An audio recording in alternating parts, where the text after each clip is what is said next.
నా విషయంలో కొందరు నాయకులు ఇక చెప్తే బాగుండదు, దుర్మార్గంగా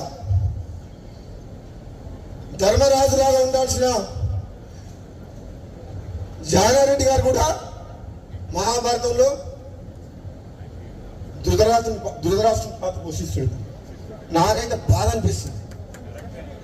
నాలాంటి వ్యక్తికి ఏదన్నా వస్తుంది అంటే 10 మందికి పనికొచ్చే మనిషిని 1000 మందిని కాపాడే వ్యక్తిని నాలాంటి వ్యక్తికి అడ్డం తగులుతుందంటే ఇక నేనేం చెప్పాలో నాకు అర్థమైపోలేదు.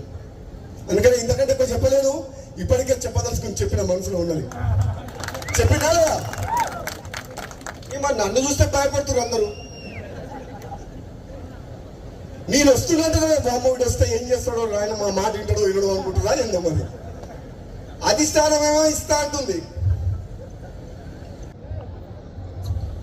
ఆయన 20,000 30,000 మంత్రి పదవి అనిపించారు. ఇప్పుడు వచ్చి గుర్తొచ్చింది రంగారెడ్డి హైదరాబాద్.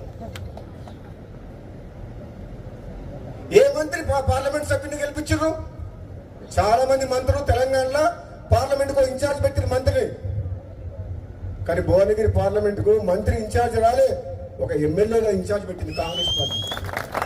అన్ని పార్లమెంట్లకు ఇన్ఛార్జ్ మంత్రులను పెడితే మరి నిజంగా నాకే కెపాసిటీ లేకపోతే, నాకే ధైర్యం లేకపోతే, నాకే మంచి పేరు లేకపోతే, నేనే గెలిపించే శక్తి లేకపోతే ఎందుకు ఇన్ఛార్జ్ పెట్టింది నన్ను? అన్ని తెలంగాణ మొత్తం మంత్రులు ఇన్ఛార్జ్ పెట్టి భువనగిరికి ఎందుకు ఎమ్మెల్యేలు ఇన్ఛార్జ్ పెట్టిండ్రు?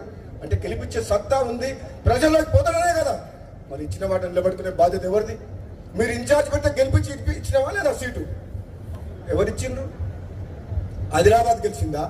మహబూబ్ నగర్ గెలిచిందా? సికింద్రాబాద్ గెలిచిందా? మల్కాజ్గిరి గెలిచిందా? మేదక్ గెలిచిందా? కరీంనగర్ గెలిచిందా? ఈ మంత్రులను ఎక్కడ పోయిండ్రు?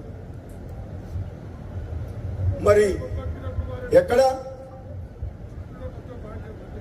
నేను అడిగేది ఓ దయా దాక్షిణ్యాల మీద మీరు ఎప్పుడు ఇస్తారా అని మేము ఎదురు చూస్తలేము.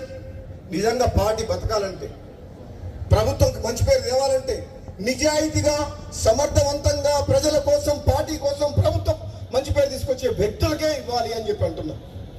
ఈ పైరవికారాన్ని పక్కన పెట్టాలి.